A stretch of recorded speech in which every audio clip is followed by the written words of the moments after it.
भूमिका है। बिन सत्संग होई न विवेका। बिना सत्संग के हमारे भीतर विवेक, जिसकी बार बार चर्चाओं में बात हुई है कि हमारी बुद्धि जब भी विवेक संपन्न होगी तो एक विवेक संपन्न बुद्धि ठीक से देख पाती है, समझ पाती है। और पिछले दिन के स्वाध्याय में हमने सुना था कि कैसे जब हमारी बुद्धि विवेक से संपन्न होती है तो वो हमारे साथ मित्रता में बरतती है, और जब हमारी बुद्धि में विवेक नहीं होता, जब विवेक संपन्न बुद्धि नहीं होती, तो वही बुद्धि कैसे हमारे साथ शत्रुता में बरतती है। हमारी बुद्धि हमारे लिए दुखों की रचना भी करती है, और हमारी बुद्धि यदि प्रज्ञा संपन्न है तो दुखों से मुक्त भी करती है।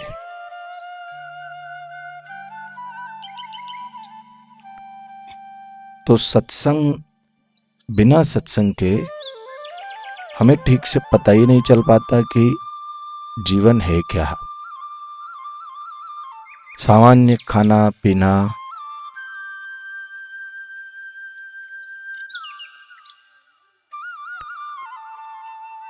बच्चे पैदा करना, उनकी व्यवस्थाएं करना,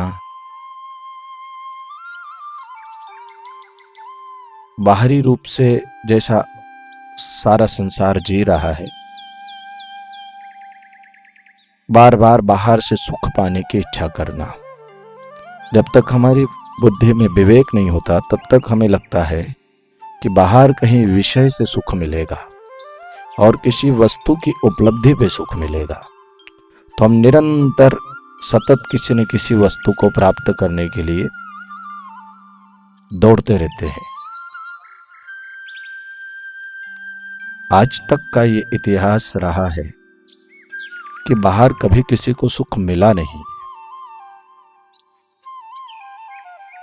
हाँ, क्षणिक सुख का आभास, इंद्रियों और विषय के संयोग से सुख का आभास तो होता है, किंतु सुख, एक ऐसा सुख मनुष्य जिसे ढूंढ रहा है जो उसे तृप्त कर दे, एक ऐसा सुख जो मनुष्य को परितुष्ट कर दे, एक स्थायी सुख जिसका हमारा मन सतत तलाश कर रहा है नाना रूपों में। हमें पता नहीं है, हम ज्यादा से ज्यादा धन इकट्ठा करके भी कहीं न कहीं सुखी होने की इच्छा कर रहे हैं। अधिक से अधिक प्रतिष्ठित होने में भी हम कहीं न कहीं सुख को ही खोज रहे हैं। हमारी सतत जितनी भी बाहरी गतिविधियां हैं, बाहरी प्रयास है, वो कहीं न कहीं सुख की ही खोज में है, एक ऐसा सुख जो हमको तृप्त कर दे। लेकिन विचार पूर्वक यदि हम देखेंगे तो आज तक ऐसा कभी हुआ नहीं कि बाहर किसी वस्तु की उपलब्धि पर कोई सुखी हो गया हो, क्योंकि कोई भी बाहरी वस्तु स्थायी नहीं है। जो कुछ भी हमें उपलब्ध है उसका स्वभाव इम्परमानेंट है, अनित्य है, क्षणभंगुर है, और क्षणभंगुर होने से उस वस्तु से मिलने वाला सुख उस वस्तु के चले जाने पर समाप्त हो जाता है। और जिस चीज से खुशी आई है उस चीज के खोने का एक सतत भय भी है, कहीं वो चली न जाए।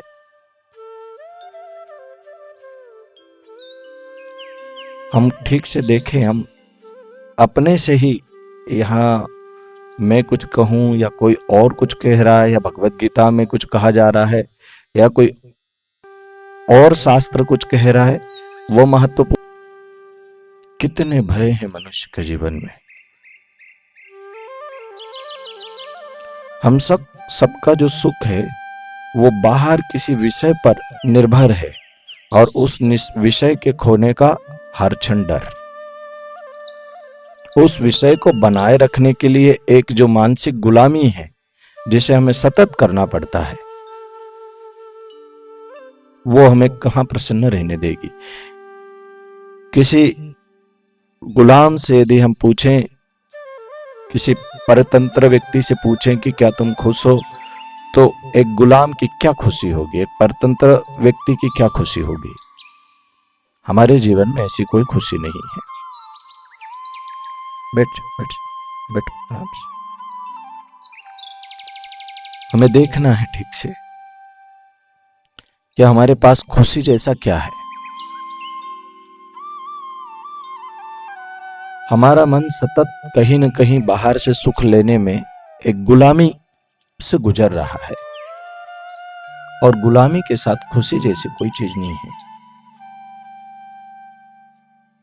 तो यहां भगवत गीता या कोई अन्य महापुरुष क्या कह रहा है, उसकी बात और पीछे रहती है। यदि हम स्वयं विचार करके देखेंगे तो हम पाएंगे कि किसी भी वस्तु का स्वभाव स्थायी नहीं है। और एक विवेक संपन्न बुद्धि का क्या अर्थ है?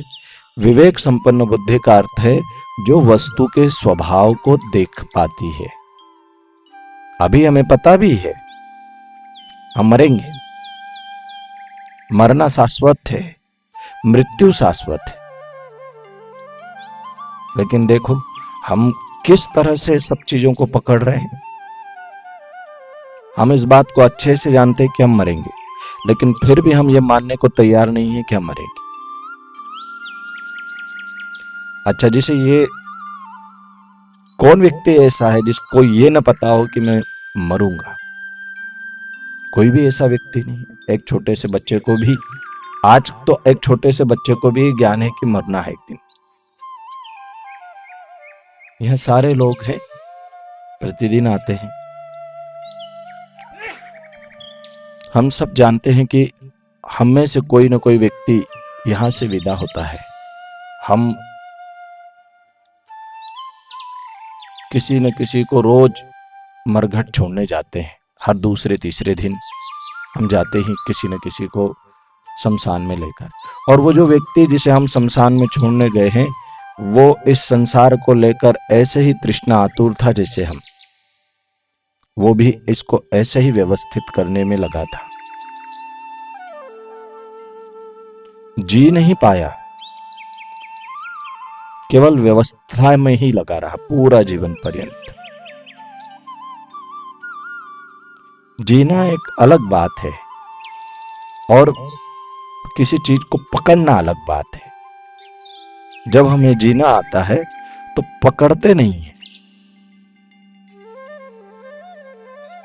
सारे के सारे अध्यात्म की केवल एक चेष्टा है, हमें जीना आ जाए।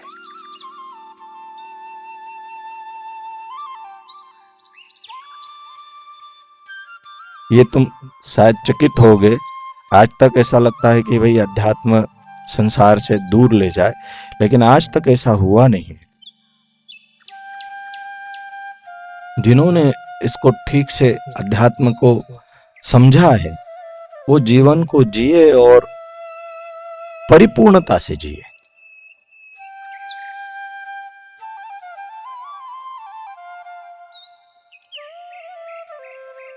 कबीर को देखो, कबीर का पूरा जीवन यदि देखेंगे तो पाओगे कि जैसे उपनिषद जीवंत तो हो उठे हो कबीर में। नानक को देखेंगे तो पाएंगे जैसे सारे के सारे जो उपनिषदों के महावाक्य हैं, इनके रूप में जीवित हो उठे हो।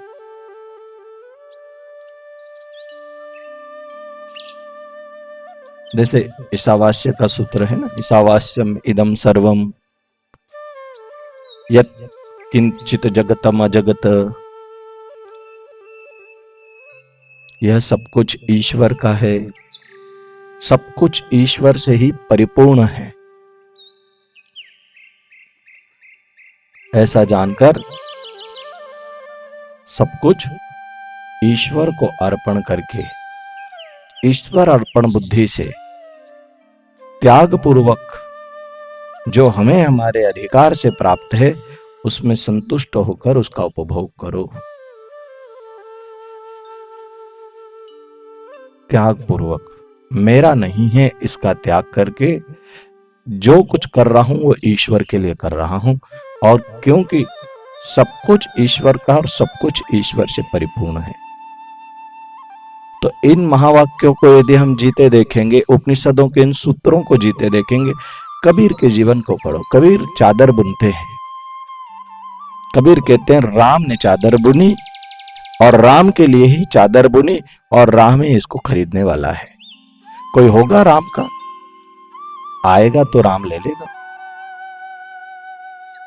राम ने बुनी है, बड़े जतन से बुनी है, राम ने ही बुनी। कबीर अपने को बीच में लाते ही नहीं, कबीर कहते हैं राम ने बुनी, और कोई लेगा वो भी राम ही है।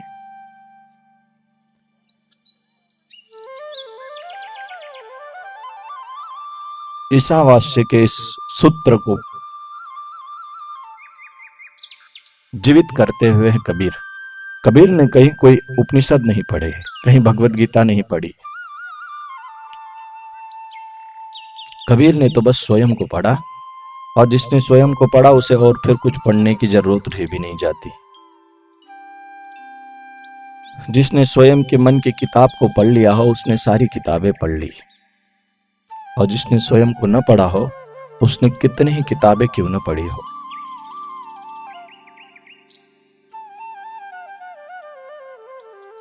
ये शास्त्र मार्गदर्शन करते हैं, एक प्रेरणा देते हैं भीतर जाने की, लेकिन ये शास्त्रों की सार्थकता तब होती है जब हम अपने अनुभव से इनको जानेंगे। अन्यथा ये ज्ञान का धोखा दे देते हैं। मैं बीच में थोड़ा सा छोटा उदाहरण बताऊंगा कि मैं एक आश्रम में था, संन्यास आश्रम है।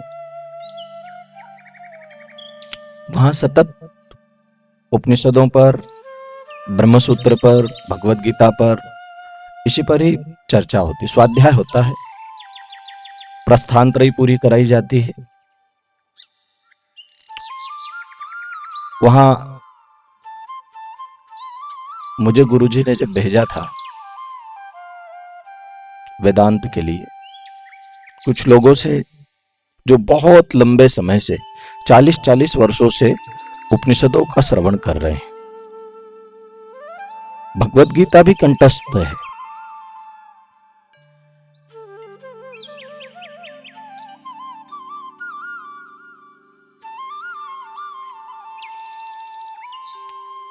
श्लोक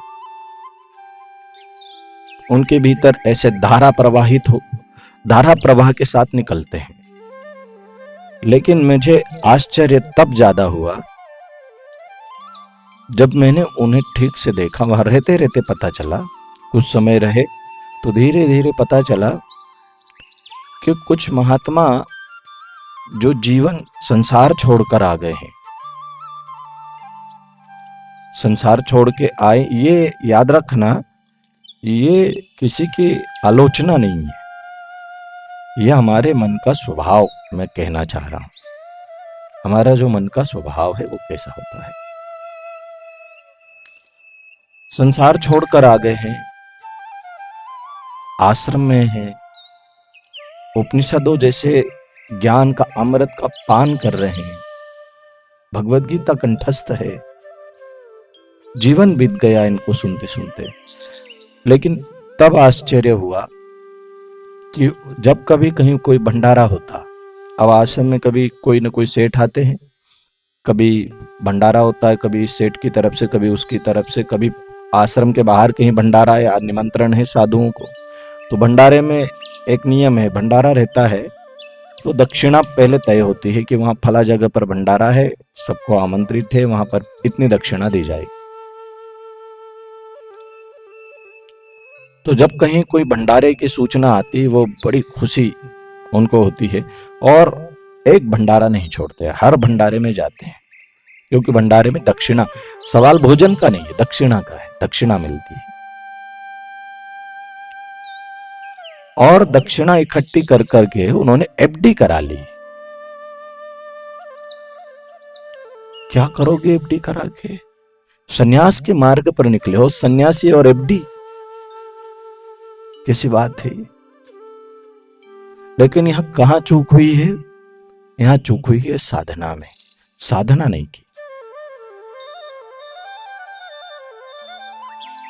साधना के बिना स्वयं के मन को स्थिर, स्वयं के मन को परिष्कृत किए बिना, अपनी बुद्धि को पूर्ण विवेक से युक्त न, क्योंकि साधना का स्वभाव है, साधना से हमारे धीरे धीरे धीरे संस्कार जलते हैं। संस्कार जलने के साथ साथ मन के स्थिर होते होते बुद्धि स्थिर होती है, और बुद्धि न केवल स्थिर होती है बल्कि विवेक से ओतप्रोत होती है।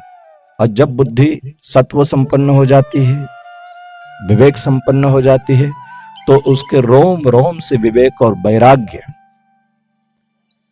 जिसकी बुद्धि में विवेक का अंकुर फूटा हो, उसके जीवन में निश्चित ही वैराग्य का आविर्भाव होगा। वो वस्तु के स्वभाव को देखता है। तो हमको आज यहां कितने लोग हैं? सारे लोग बैठे, सभी जानते हैं कि मरना है। जीवन का, शरीर का स्वभाव सबको पता है, क्षणभंगुर है, रोग लगने वाले हैं। बुढ़ापा आते आते एक एक धीरे, हम अभी देखते हैं कि हमारा एक एक अंग, कहीं किसी के घुटने, कहीं किसी की कमर, कहीं किसी की गर्दन, एक एक इंद्री क्षीण होती जाएगी, कान जाएंगे, आंखें जाएगी, धीरे धीरे कपड़ों में टट्टी पेशाब होने लगेगी। जानते हैं होगा, ऐसा होना है, ये अपरिहार्य रूप से होगा, ये वृद्धावस्था के लक्षण ही है।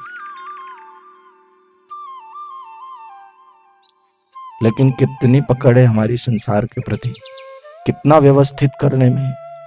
साधना को छोड़ देंगे, दुकानों पे बैठेंगे।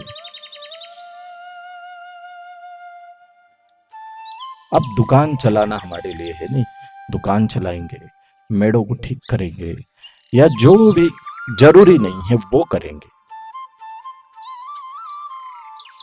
हमें पता है कि जाएंगे, ये एक सामान्य बुद्धि है जो ये जानती है। लेकिन विवेक संपन्न बुद्धि की खूबी होती है कि वो ना केवल वस्तु के स्वभाव को समझती है ठीक से, बल्कि अपने को बाहर भी करती है। इसलिए सत्संग के बिना जो है हमारी बुद्धि में विवेक का अंकुर ही नहीं आता। बिन सत्संग हो ही ना विवेका, बिना सत्संग के विवेक नहीं आता। और साधना की तरफ आगे बढ़ने के लिए सत्संग एक महत्वपूर्ण भूमिका निभाता है। अब सत्संग का वैसे दो अर्थ हैं, एक तो सत्संग जो हम सुन रहे हैं, पर सत्संग का वास्तविक अर्थ है सत्संग इति सत्संग।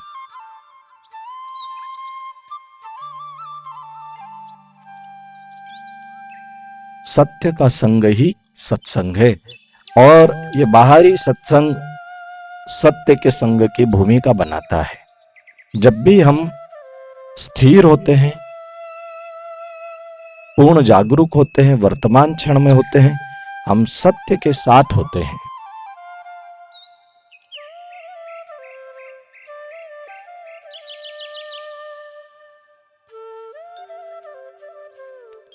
हो सकता है एक क्षण ऐसा आया हो जब हमारे भीतर कोई विचार ना हो,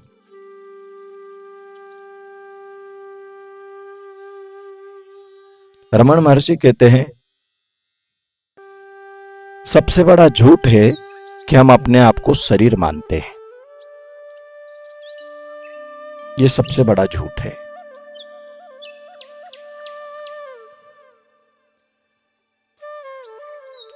और माया कहीं और नहीं, हमारा मन ही स्वयं माया के रूप में अभिव्यक्त होता है।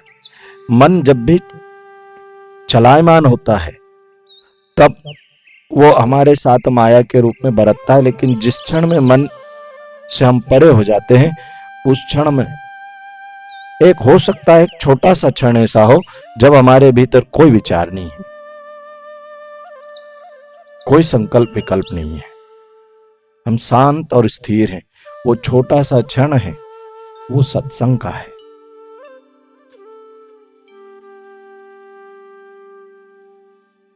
उस क्षण में, जिस क्षण में मन नहीं होता, उस क्षण में सत्य है, और उस क्षण का बार बार संग करना ही सत्संग है। और सत्संग का एक छोटा सा क्षण भी हमारे अंतर मन को निर्मल करता है। सत्संग का एक छोटा सा क्षण भी हमारे असंख्य असंख्य संस्कारों को जला देता है।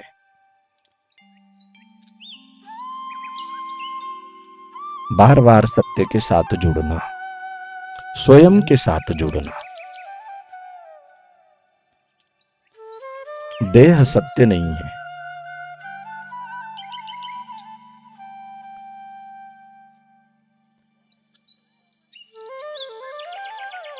लेकिन कुछ ऐसा है जो देह के बाहर है। हम नींद में होते हैं, गहरी नींद में होते हैं, तब हमें देह का कोई ज्ञान नहीं होता, लेकिन फिर भी हम होते हैं। गहन सुसुप्ति में हमें शरीर का कोई बोध नहीं होता, किंतु फिर भी हम हैं।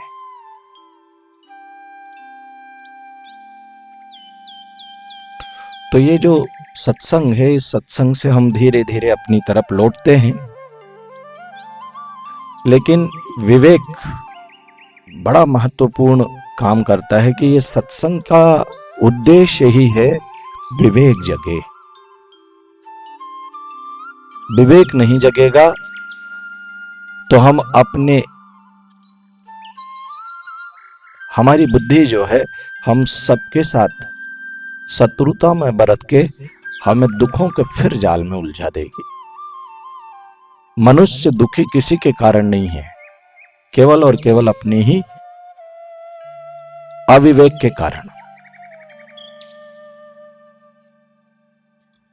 हमारे दुख का कारण हमारे अविवेक के अतिरिक्त कोई भी नहीं है। आप सोच सकते हो हमको रोग लगा है, कहेंगे भाई अब रोग लगा है, इस तो दुख का कारण, इसमें हम क्या करेंगे। लेकिन रोग के पीछे भी हम ही जिम्मेवार हैं। रोग भी उत्पन्न हुआ है तो हमारे से ही हुआ है। रमण महर्षि को भी रोग हुआ था, कैंसर थी, भयंकर पीड़ा थी। रामकृष्ण परमहंस को कैंसर थी, भयंकर पीड़ा थी। लेकिन इनके आनंद को, इनकी आंतरिक प्रसन्नता को, इनके शरीर के किसी भी रोग ने, किसी भी पीड़ा ने इनकी आंतरिक प्रसन्नता को प्रभावित न किया। ये लोग सबूत हैं। रमन महर्षि, गौतम बुद्ध, रामकृष्ण परमहंस, ये ऐसे लोग हैं। प्रकृति का नियम शाश्वत है, सब पर एक समान काम करता है। लेकिन ये लोग ऐसे हैं कि इन्हें देखकर पता लगता है कि कोई चीज ऐसी जरूर है जो इस शरीर से बाहर है।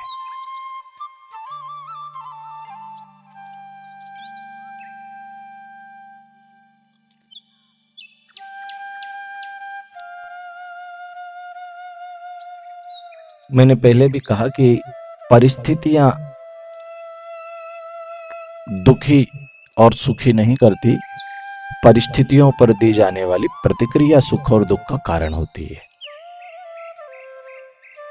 परिस्थितियों को बदलना हमारे हाथ में है नहीं, किंतु परिस्थितियों से अप्रभावित रहना हमारे हाथ में निश्चित ही है। कोई व्यक्ति गाली हमें दे सकता है, वो न दे, ये हमारे हाथ में नहीं है, किंतु उस गाली से